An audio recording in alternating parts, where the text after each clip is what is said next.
everyone. I'm very, very excited to be able to present iSyncMe, which is the latest version of the helmet. Can you see this box? And obviously you can see it in Scott's office there as well.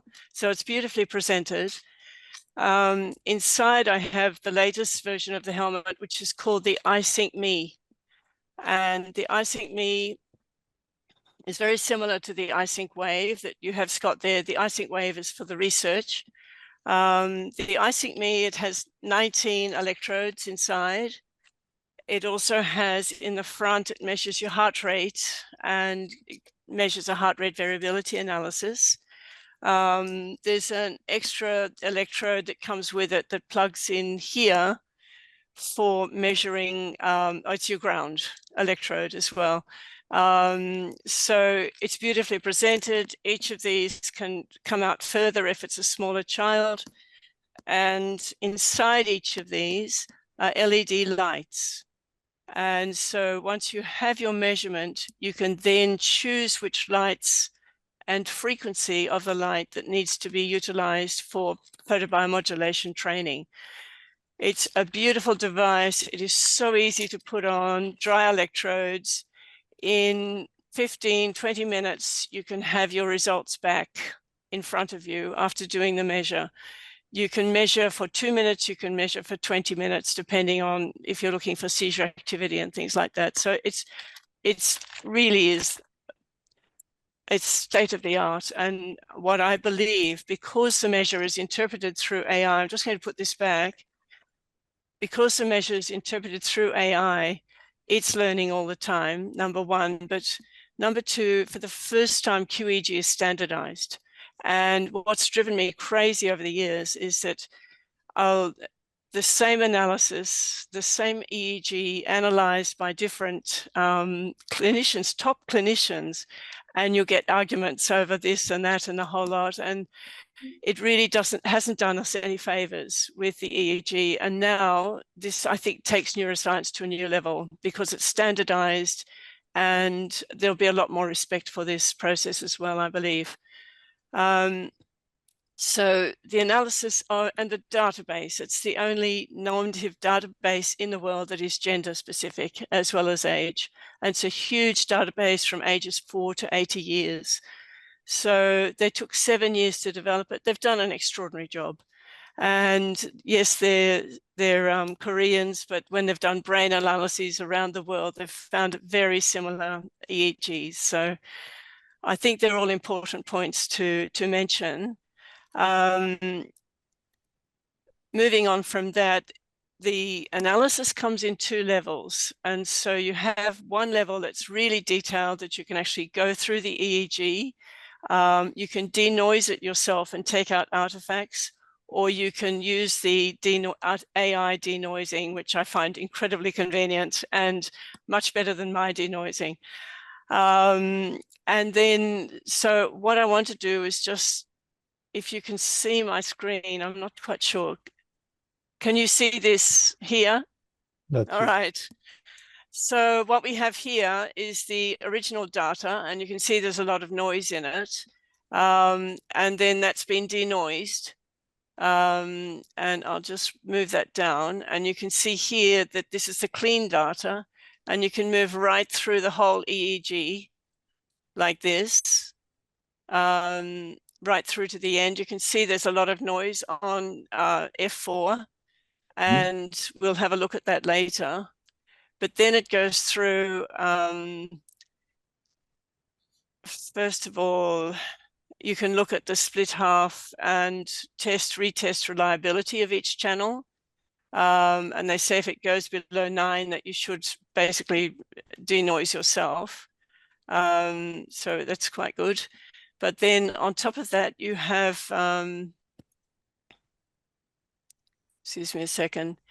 Then it goes into the various components, independent component analyses. And it gives you source localization. I won't go into everything because I realize I've got a lot of information to go through, but you can look at this later on as well. So it gives topo maps, it gives the source localization, the power spectrum, and the time series of where this information was taken from and the coordinates. And then you get the absolute power and the relative power. And then you get the band ranges for each location of the electrodes. And here then we get the power alpha peak frequency. And you can see this young person has quite a nice little alpha peak. And then you get the theta beta ratios, the theta alpha ratios, the delta alpha ratios, and then the connectivity, which is always very important as well. The blue is the hypo connection, the red is the hyper connection. So the blue, you can see with this person, they've got hyper connectivity between the back of the brain and the front of the brain, but over the right side of the brain, there's a lot of hyper connectivity. And then here you go through, you can see the delta ranges for the same. And this is really beautiful here. If we click on this little fellow here, you can get 3D images of the brain that you can turn it around and just show exactly to the individual and really explore what's happening in the brain. So as you can see here, there's red. So it's a lot of high frequency there. That's intense, high amplitude. The green is in the normal range, and the blue is actually quite low in terms of intensity of the EEG. So that's really the high level analysis there. And then when I go out of that, I've got another screen here that I want to show you that. Perfect, thank you. Excellent, excellent. So quite often what we'll see, this first graph here, actually I'll tell you about this young fellow first. He has chronic regional pain syndrome. And he had a small injury on his hand here. It was infected, and it was badly treated medically, and he ended up having operations on it and skin grafts and the whole lot. And now he has this shocking pain right through here, but also his hand just flicks up like this all the time and no control over it. It's actually hit him in the head so many times. Beautiful young man, and just so sad what is happening there. It's been very difficult to deal with. And I've only recently met him, and I do believe that Sharik, and Kyle are going to be working with him as well, which is fantastic.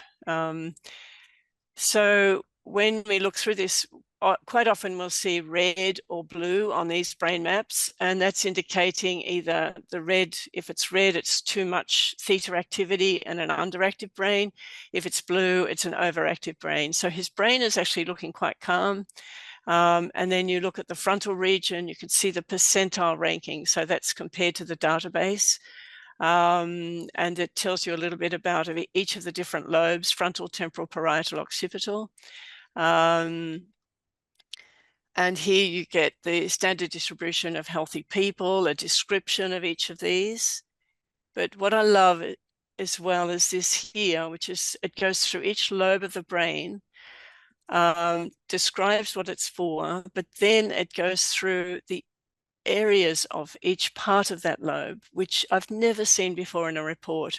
And I'm just so impressed with it. So here, the frontal pole and what the key functions are, but the observed symptoms when that area is not working properly. So difficulties in planning, making decisions, tendency to repeat similar mistakes. So it's really quite remarkable. And then going on and on, but what I want to take you through to is the temporal region. So you can see the whole frontal lobe is dealt with here. And then it goes on to the temporal lobe. And with the temporal lobe, if we go right to the end of this, so you can see how it goes through every section of it. For example, here, his percentile rankings are good. As we know, the average range is, say, between 25 percentile and 75 percentile. So he's within that range. But then he tends to drop down a bit here. So Observed symptoms from functional decline from the superior temporal region may result in tinnitus. Deterioration of the left side, the Wernicke's area, results in poor understanding of language and difficulties in speaking according to context. On one side is the EEG measurement, right? So that's doing your measurement. And then here on this side is the treatment. Okay. So that's your PBM treatment on the other side. And when you open up the PBM care, you can select a patient and you turn on the helmet.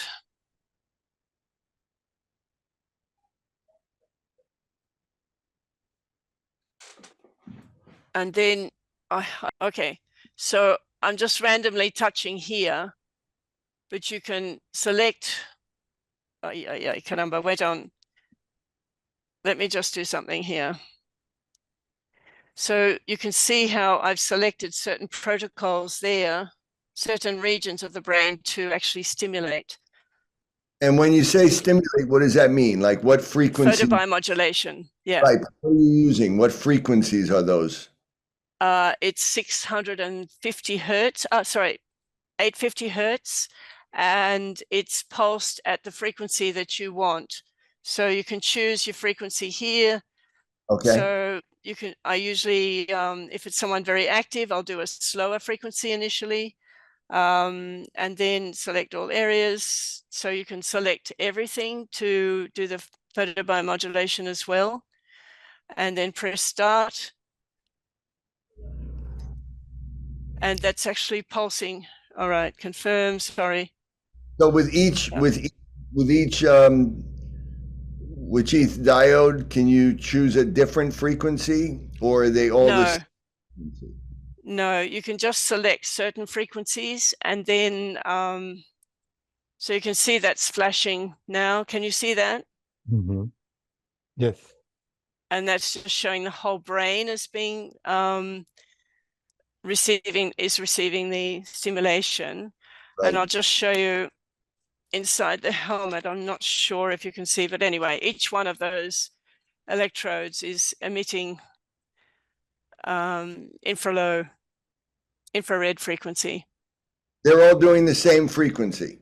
They are at the moment, but you can then do a certain time frame on that frequency, but then you can change the frequency for each area. For each area, but not separate. Oh, you could even do a separate diode. You could change for that one diode as well if you wanted to. That's basically a summary of the helmet and what it can do. I feel more confident with this analysis and measure. I've been doing brainwave assessments for 20 years. And I've worked with Jay Gonkelman. Jay and I don't know if you know Jay and Yuri Kropotov, but they both were involved in developing this program and advising the Korean group as well. And my statement, I stick with it, that I believe it takes neuroscience to a new level.